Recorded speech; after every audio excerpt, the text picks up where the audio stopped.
All right, so hi guys, my name is Jerry Yang. I'm the president of CACAYC, the CACA Youth Council, and today I'll be kind of going off of what Sandra talked about in terms of resilient leadership, problem solving, and stress management. I definitely have less slides, but I'll try and be elaborating on a lot of my points, and I'll also be talking about my own personal experiences and my own leadership journey throughout this presentation, kind of to give you guys hopefully inspiration in what you guys want to do. So, starting with problem solving tips, the most important thing I think is understanding the problem you're addressing. Because if you don't understand like what you're addressing or what the problem is, that's like the core issue that a lot of people struggle with problem solving is sometimes you know there's a problem, but you don't know exactly what the problem is. So like a great example that I've personally experienced is I do robotics. So one of the really big things is always troubleshooting and trying to figure out what the problem is with the robot. Like sometimes it's not receiving the code, or like certain attachments, or like certain things or machines aren't working how they're supposed to. And it's really important before we start trying to fix the problem that we know what the problem is, right? There's so many different components to a robot. And this is kind of a metaphor for life as well, and for any situation you'll encounter, is it's every single situation has so many different parts that you need to figure out which part is the one that needs to get addressed. Because there's this famous saying, like, if it ain't broke, don't fix it. It's the same thing here, right?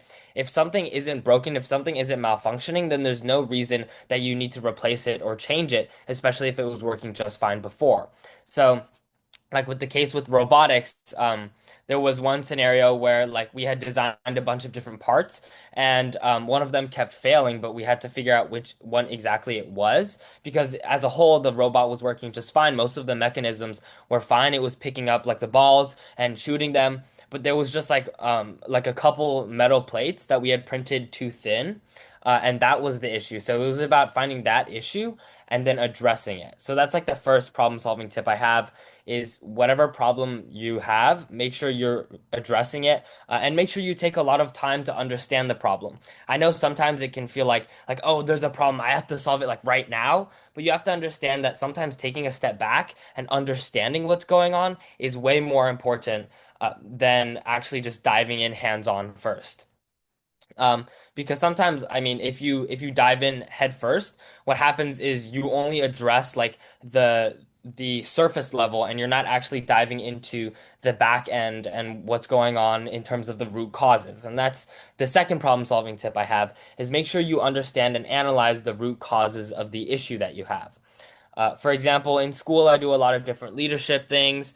One of the projects that I had was to create a recycling program, right? But a recycling program is somewhat of like a surface level issue, because you see trash around the school, and a recycling program helps solve that. And sure, you can create a recycling program, and that would prevent some of the trash from getting on the floor. But a larger root issue was the fact that a lot of students didn't know what was supposed to be recycled, what was supposed to go in the trash, and so in that case, the problem solving was not just about creating the recycling program, but also by analyzing like the root causes of why there was so much trash. And it wasn't just because there weren't bins around, and there weren't like recycling bins, and that was the reason why there was so much waste on the ground. It was also because of the student culture, right? Because a lot of students, maybe they didn't know what could be recycled, or some of them, high schoolers are, they can be sometimes a little lazy, or reluctant to always follow the rules. So that was a really important thing in order to implement the recycling program and have it actually be successful. You need to pair it with infographics, and like I remember creating a bunch of different like flyers and things like that, just promoting what the recycling program was, how to recycle, where the proceeds go, or like where the money we make from the recycling goes, and answering those kinds of questions, because that transparency is really, really important. And this kind of also goes along with what I mentioned earlier about the idea of not creating like things before you understand the problem, because like like I mentioned, the big issue with the recycling program and with the amount of trash was the students not knowing how to recycle. But I didn't know that going into creating the recycling program. So when I was a freshman in high school, I started on the project, and this past year it got approved. But in that entire period, I learned a lot because what I realized is when I was a freshman, I really just wanted to be hands-on. I wanted to solve every issue that I saw and address it as fast as possible. And that meant cutting some corners, right? I obviously talked to some of the students at my school about how they would like to see a recycling program implemented, but I didn't talk to enough of the students. So one of the pieces of feedback that the school administration, like my principal, vice principal, and counselors gave me was that I needed to talk to more students because, yeah, I can care about recycling. I can care about recycling program, but if I don't have the feedback from everybody around me, then really there's not that much impact that it's going to have because not that people actually know about it, not that many people are passionate about it.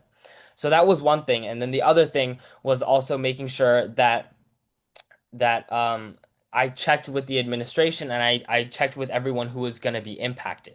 So in the case of a recycling program, the staff that you normally have involved with it is like the janitorial staff and like teachers have to have the recycling bins in their classrooms and the school like TAs or like the people wandering around making sure students aren't ditching also have to make sure students aren't knocking them over and things like that. And I had to have a lot of conversations with them as well because that wasn't something that I had thought of initially. And that's kind of going back to this idea of taking a step back and realizing who is being affected and understanding the problem that you're addressing because it goes twofold. It's not just understanding the problem, it's also understanding who is getting impacted by the issue and how you can help them resolve the issue while including everybody's voices while getting all of their feedback and all of their opinions. So, yeah, that's an example of analyzing root causes and also understanding the problem you're addressing to make sure that you have a very holistic view on what you're doing and making sure, in my case, that the recycling program was taking into account the plant manager's schedule and teachers that were willing to do it and the impact it would have on staff and how many more hours the janitors might need in order to take these out and when the trash would get taken out and those kinds of questions. So, and then the third tip I have is to brainstorm solutions, right? Because um, going back to the idea of rushing into solving an issue, sometimes the first solution that you think of isn't always the best issue. And I'm pretty sure most of you guys know that. I mean, if you've like tried to solve any issue, even solving like a math problem, sometimes like the first solution that you think of for a math problem, the first theorem or the first formula isn't always the one that ends up working out in the end. So that's why you need to brainstorm a couple different solutions and then also think of the side effects that they might have. Because, to you, it might not seem like that big of a deal. Like one of the solutions might not seem like that big of a deal in terms of like impact. But to other people, it might have a very big impact, whether it be positive or negative. So kind of going back to the recycling program, um, like when creating the recycling program, it's important to think about the side effects that it would have on the staff, on the janitors, how it would increase their hours, whether or not they would be willing to increase their hours, how that would maybe affect like their union hours to make sure that they're still working within like a legal work period and not working for too many hours. So there's a lot of different logistics that need to be juggled. And that's why you have to brainstorm a lot of different solutions because then you have multiple proposals to bring to people to tell them, hey, like if this solution doesn't work, maybe we can try this one or this one, and kind of going through a list of ideas rather than just having one idea and getting shot down and then going ahead and thinking, well, that's it. Like that's all I can do. So that's why brainstorming is really, really important. And I think later on, I also talk about the importance of brainstorming with other people, which is especially key when you're problem solving. So, yeah. So if you're stuck on a problem and you don't know how to proceed, it's always great to ask a friend. I think one of the things nowadays that I feel like is a little bit like wrong with society is the fact that a lot of people aren't willing to ask for help. I've especially noticed this among my male peers because there's kind of this sense of like, oh, we're in this environment where like we're supposed to be very independent, we're supposed to become adults, and as a result, we're not supposed to ask for help or we're not allowed to ask for help. And I think that's really damaging because what that does is it means that then a lot of people around you might be suffering, but they're not asking for help. You might be suffering, but you're not asking for help. And kind of going back to what Sandra talked about with asking for help and like this idea of gradually becoming independent, you still have to ask for help at some point. And I think it's really, really important to ask for it, especially when you're problem solving, because if you do get stuck and there's really no way forward, it's great to ask your friends because obviously they're there for you and they're there to support you and help you. Um, so that's definitely really important. And then also one thing about everybody is that everybody's unique. So you might think of the world in one way, and someone else might think of it in another way. And as a result, like your friend might see a problem differently than you do. They might define the problem differently. They might see different side effects than you would because they have different lived experiences. And as a result, those lived experiences are really important in shaping your solutions and what you plan to do because when you're thinking of solutions, you obviously want to include as many people as possible to make sure you're not negatively impacting anyone and you're actually maximizing the positive potential of the problems that you're of the solution that you have. Um, because like going back to the idea of brainstorming, you want to kind of pick the best idea out of the bunch that helps the most amount of people while bringing the least amount of harm. So another problem solving tip is to empathize with your audience. This is really important just in your everyday life as well. I would say empathizing with your audience is important on many different levels. One of the really big things is that by empathizing with your audience, they feel more connected to you and you feel more connected to them. And if when you care more about a community and you care more about people, you're more likely to do more. You're more likely to dedicate more of your time and more of your life to helping them. And I think that's really what life is about, is doing what you care about and helping people that you care about. So empathizing with your audience is also really important. But it's also important because going back to this idea, I think I've talked about this idea multiple times now, but of different people having different perspectives and all of their perspectives being very valuable.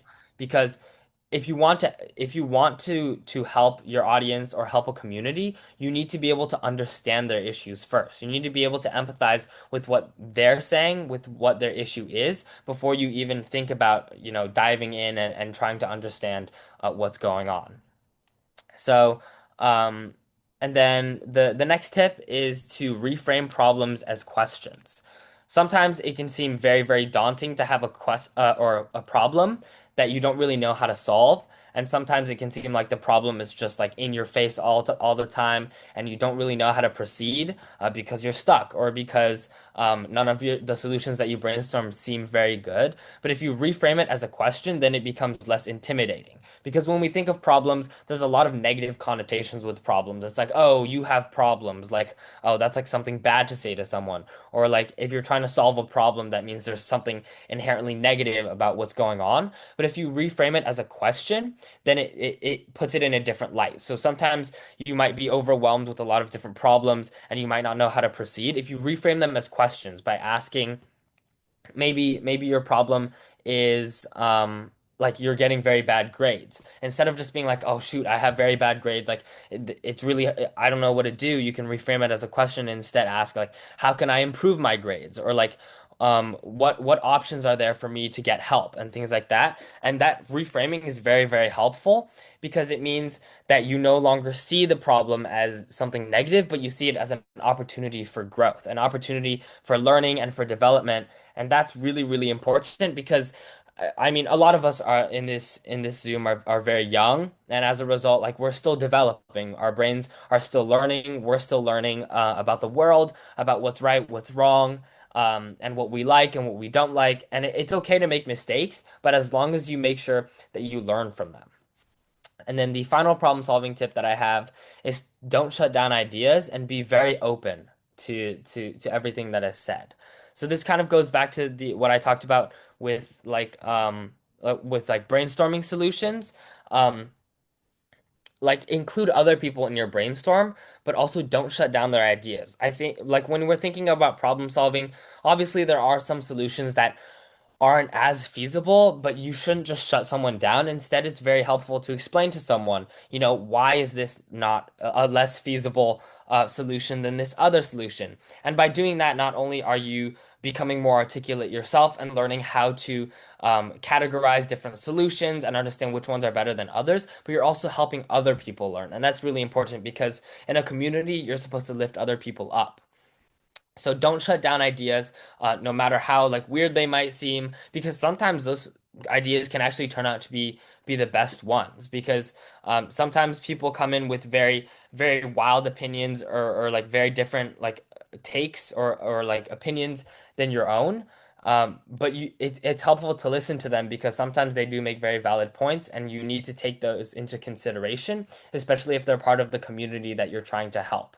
So definitely always be open when you're problem solving, when you're brainstorming. Just what I like to do is I like to open up like a Google Doc, or like Apple has like a notes app. So sometimes if I don't have access to a computer or to Google Docs, then I'll just open up the notes app and I'll just type down all of the solutions that I'm thinking of. And sometimes, some of them aren't like the best solutions that I could think of, but it's helpful to write them down because you don't know what you don't have until you write down everything that you do have. So you have to make sure you know all of the solutions that you've thought of so far, so you can take a look at them and see how maybe you can merge two like not so good ideas to make a better idea or something like that. And that's very, very helpful. So it's very helpful to keep track of your solutions in that way.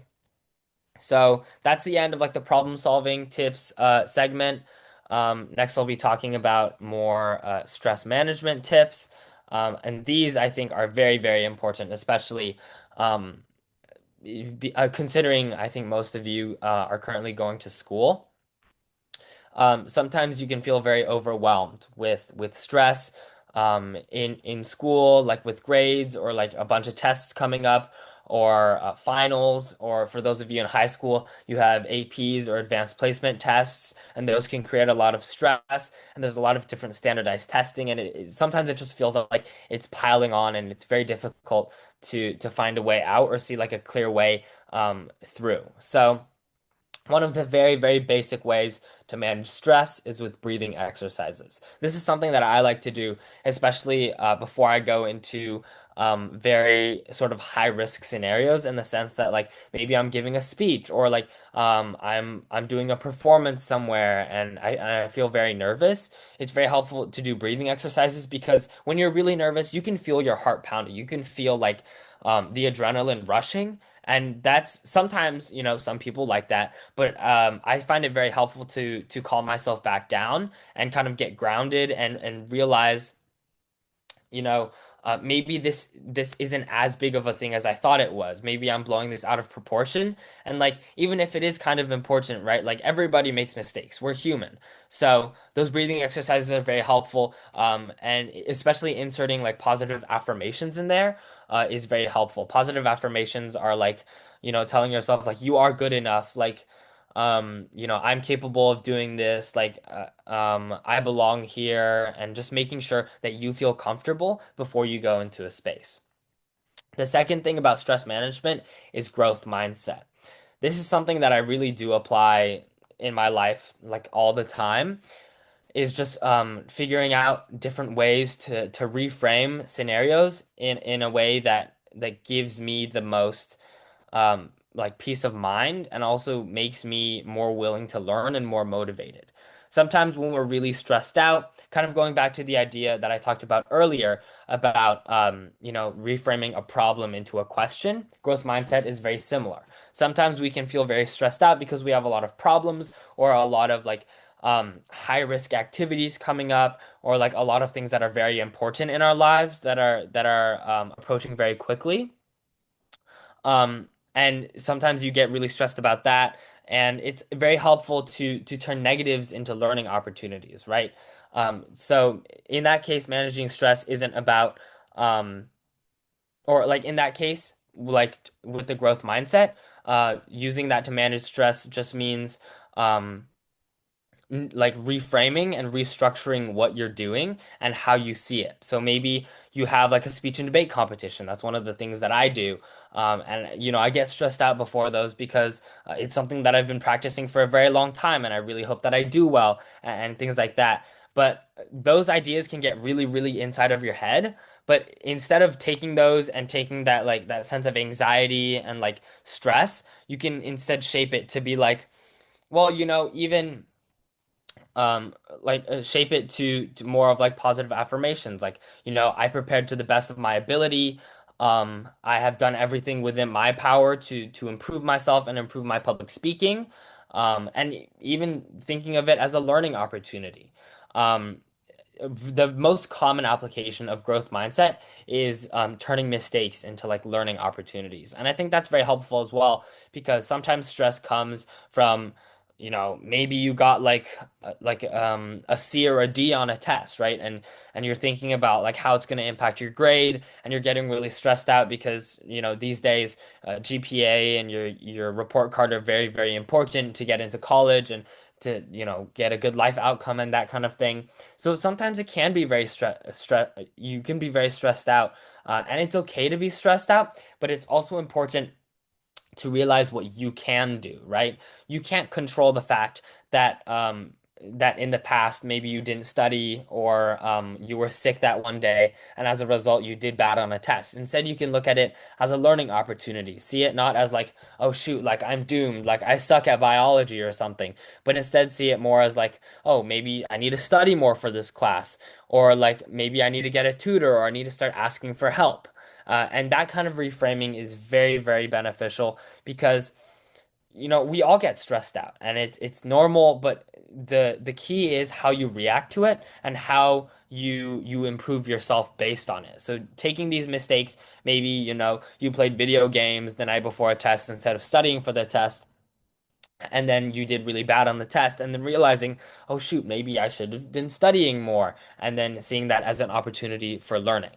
An example that I always think of is when I started high school, in freshman year. I was taking AP biology, and for those of you that don't know, it is a pretty difficult class.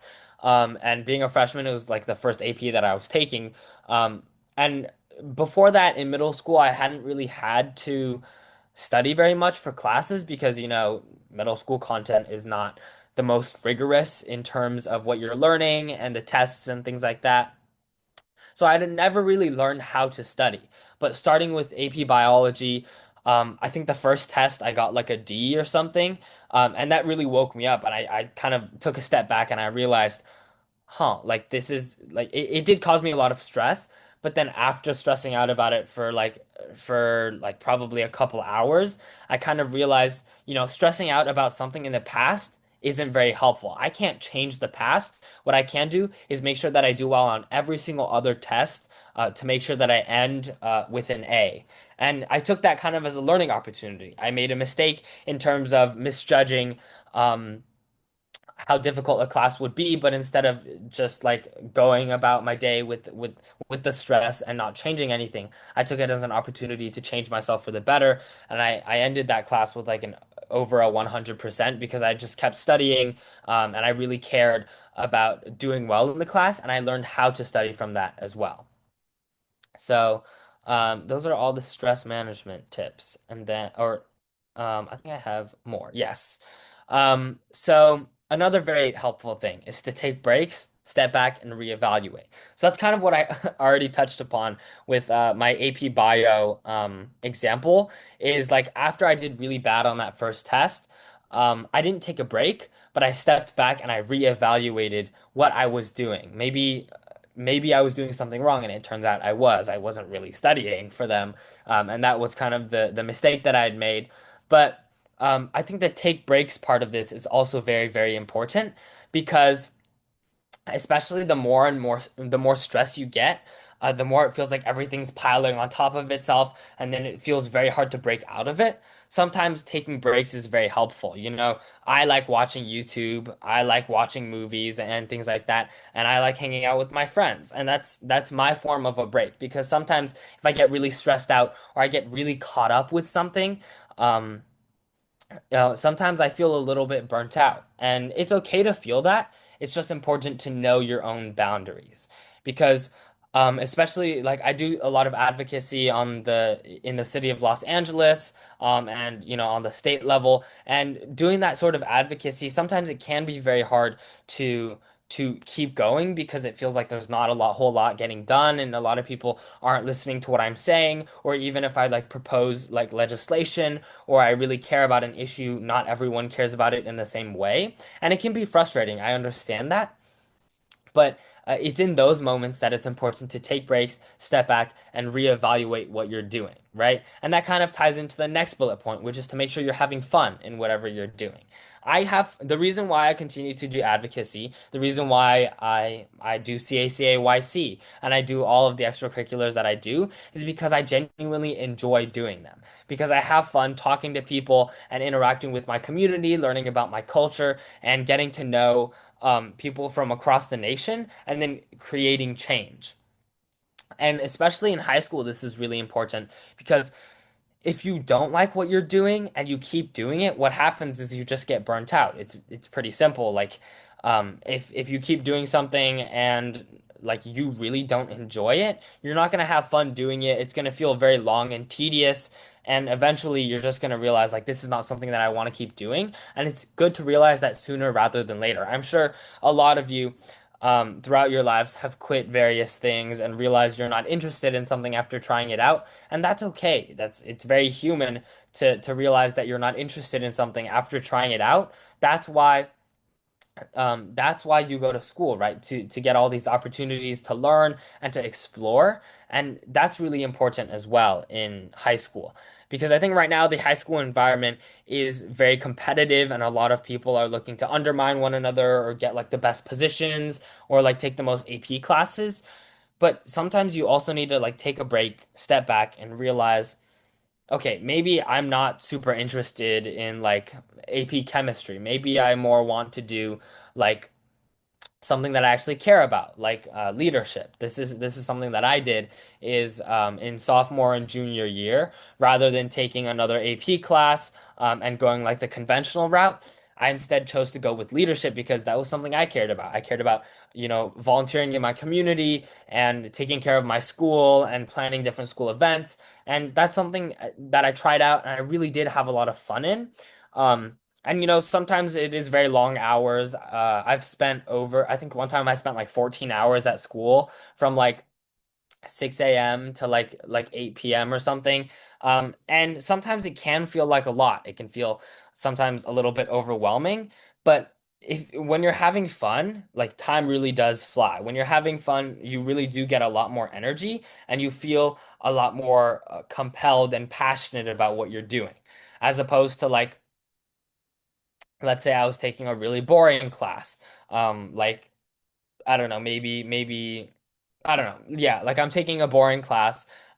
If you've ever been in like a class that you don't really like or a class where like you're kind of fed up with it, you realize that time moves very slowly, right? Because you're paying attention to how much time has passed, and as a result, you're just staring at the clock and you're watching the seconds count by, like tick by, and you're not really having fun. What you're doing is you're just sitting there and you're just like your mind is wandering and you're not being very productive. And sometimes it's very helpful to step back and realize, this isn't something that I want to do and take that learning going forward. So all this relates to stress management in the sense that when you do get really stressed, it's helpful to take a step back and really consider if you're having fun in what you're doing. Like sometimes robotics can be very stressful. Sometimes the robot isn't working and the competition is coming up, and like the coders aren't really coming to meetings, and it's kind of like all these issues are piling up. And to me, I feel very stressed out. But I also do acknowledge that it's a community that I really do like. I do have fun doing robotics, and as a result, I do get stressed out. But when I step back and I reevaluate, I don't look for ways to find excuses to get out of meetings. I look for ways to go forward and to increase engagement and to get more people involved because I care about the community. And like taking that step back, taking that break is very helpful also to recharge because sometimes after a very, very long day, I don't know how many of you are too familiar with the idea of like a social battery, but at the end of the day, like usually my social battery is very low. Like I don't really want to talk to people or like have very meaningful conversations because, I'm tired. It's human. That's how our bodies work. And it's very helpful to take breaks in those times. And then the final piece of advice, this is something I touched upon when talking about problem solving as well, is to ask for help. I cannot stress that enough, is that when you're stressed out and you don't know how to proceed and you're getting really in your head about like, oh, like I'm not good enough, like all these people are better than me, why am I even here? It's very, very valuable to ask for help, especially from a friend, from your family. Whenever I get really stressed out or I get worried about something, it's always very helpful to go to my family and talk about it because they are very understanding. They do genuinely care about me. And I ask them for help. And that's something that I think is really valuable. And if you take away anything from my presentation, I would say take away that it's okay to ask for help. It's actually very beneficial to ask for help because then you build a very tight-knit support network. And then once you get help from somebody, you can also help other people, and helping other people gives you a very good feeling because you feel like you're making a difference, you're changing someone's life for the better.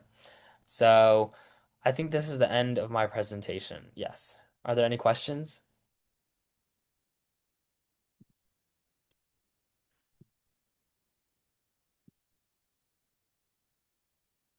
You can turn off the recording.